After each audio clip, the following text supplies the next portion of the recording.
গাড়ি কিভাবে স্টার্ট হয় সেটা আমি এখন বলি। গাড়ি মূলত ব্যাটারির সাহায্যে স্টার্ট হবে।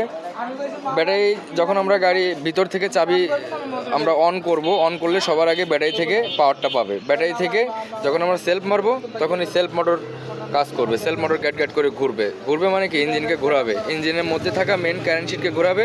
এবং মেন যে কারেন্ট শিট আছে, কারেন্ট শিটের মাথায় আবার এখানে পুলি লাগানো আছে, এই যে একটা চাকায় যে পুলি, এই পুলির সাথে আবার দেখেন টাইমিং বেল দেওয়া আছে। তাহলে পুলি ঘুরলে টাইমিং বেলের সাথে, টাইমিং বেলটা আবার এখানে কি করছে, এসির কম্প্রেসারকে পাইছে, আবার এদিকে ডাইনামো মোটরকে পাইছে। তাহলে একটা বেল্ট 3টা পুলিকে পাইছে। একটা ইঞ্জিনের মধ্যে থাকা মেন কারেন্ট শিটের পুলি পাইছে, তারপর এসির কম্প্রেসারের পুলি পাইছে এবং ডাইনামো মোটরের পুলি পাইছে।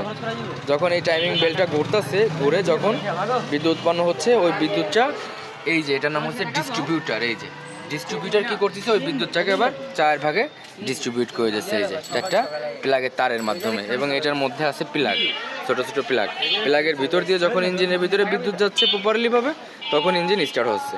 আর যদি প্রপারলিভাবে বিদ্যুৎ না যেতে পারে তাহলে আবার গাড়ি স্টার্ট হবে না। এই 4টা প্লাগের যে কোনো প্লাগের সমস্যা হয়ে গেলে গাড়ি স্টার্ট হবে না, তারের সমস্যা হলে স্টার্ট হবে না, ডিস্ট্রিবিউটারের সমস্যা হলে স্টার্ট হবে না, টাইমিং বেল্ট ছিঁড়ে গেলে স্টার্ট হবে না, ডাইনামো মোটর যদি নষ্ট হয়ে যায় তাহলে বিদ্যুৎ উৎপন্ন হবে না, ব্যাটারিতে চার্জ যেটুকু থাকবে সেটুকু চার্জে গাড়ি চইলা গাড়ি বন্ধ হয়ে যাবে রানিংয়ে। সেলফ যদি ডাউন হয়ে যায় তাহলে গাড়ি স্টার্ট হবে না, ব্যাটারি যদি ডাউন হয়ে যায় তাহলে গাড়ি স্টার্ট হবে না।